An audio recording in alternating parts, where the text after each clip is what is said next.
What's up mga karuba? This is again your Konyo Boy Apong Repen English Ilocano Laoag, and today we are here in IDP Philippines and Ilocos Ielts Review Center. Nagpartner up po sila to open the International English Language Testing System on Computer Lab in Laoag. Ito po ang unang IELTS on Computer Lab in Laoag and the whole Region 1. At ito ang pang-12 IDP IELTS lab in the country. Ang IDP IIRC Shared Lab sa Laoag City is set to bring convenience, accessibility, and faster results sa mga gustong mag-test na mga Ilocano na gustong mag-test sa Ilocos Norte as well as its neighboring provinces such as sa Ilocos Sur, Cagayan Valley, Abra at saka sa Apayao.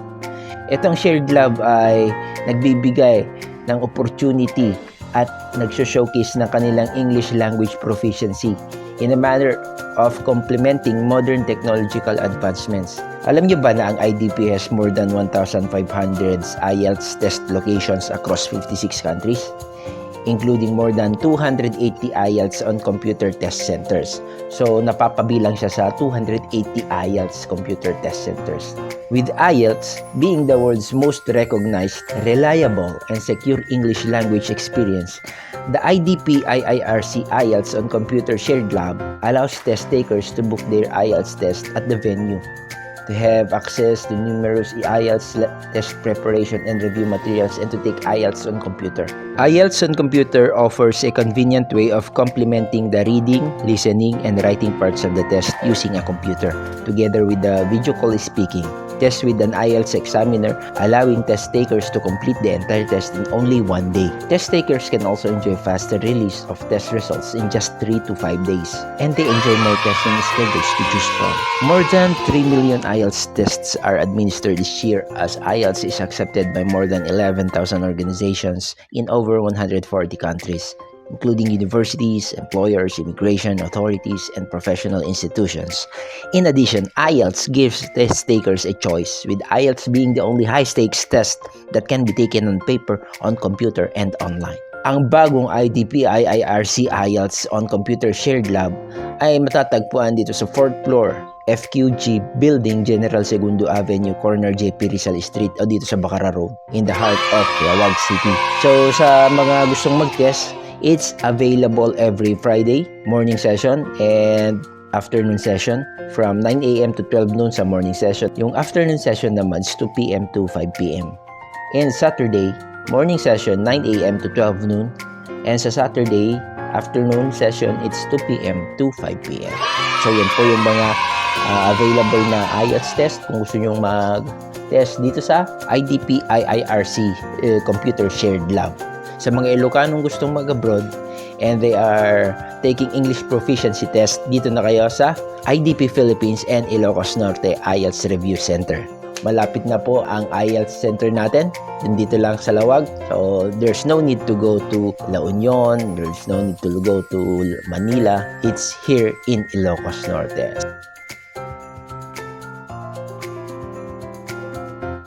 Okay, the 10 days or the intensive review, it's 4,800 and 6,800 for the unlimited review. Inclusive the workbook. So it's free review materials already. Registration for IELTS, sir? For the IELTS examination, for the regular one, it's 12,350 pesos. So you are going to give the application for We can assist them for the registration. Actually, they can always file through us and we'll be the one to process the registration. All they have to do is to come and sit for the test. So they don't have to do anything anymore. After the test, they just have to wait for 3 to 5 days for the results. Pag hindi pumasa, take ulit. If they want to take the examination, but as I have said, there's no such passing or failing score in the IELTS. That would depend on their purpose. So say for example, they are bound for Canada for to study. Then basically, initially the school requires them to get 6.0, but then they did not reach 6.0 as the score requirement. Then they can fight for another school or another course requiring a lower band score. So say for example, they just got 5 or 5.5, then the score they got initially would be enough for them to enter the university or college. That's why the 11,000 institution is very important. If you are not able to reach the score that you require, desire for one particular institution, there are thousands more other institutions who can accept the score that you got from an examination from it. If I don't pass the IELTS examination, can I have a free refresher from your agency, sir? As long as you are enrolled with the unlimited review. Yes. Asawa.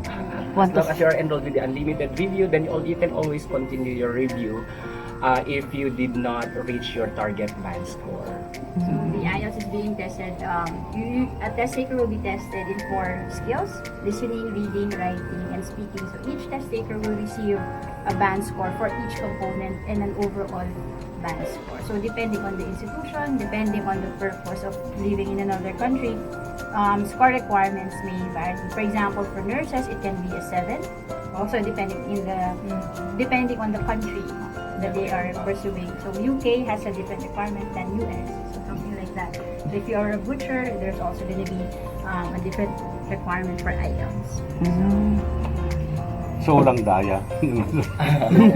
Definitely, it's a secure examination. It's a secure test, and of course, we, as a testing center, we uphold the integrity of the test all throughout. So we are very lenient now because we want you to see the facility that we have. So you're looking at the exact, the actual computers that we'll be using for an actual test. But in an actual test, nobody's allowed, of course, only the test taker and the facilitators of the test. So in the other room, there's also the speaking test room that is available as well. So if you want to look at it, you can check it out.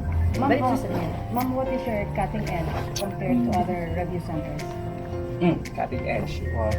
So we conduct the one-on-one coaching. So that's unlimited as well. And depending on how the candidate wants to have the one-on-one coaching, whether it's going to be every day, so we always accommodate them.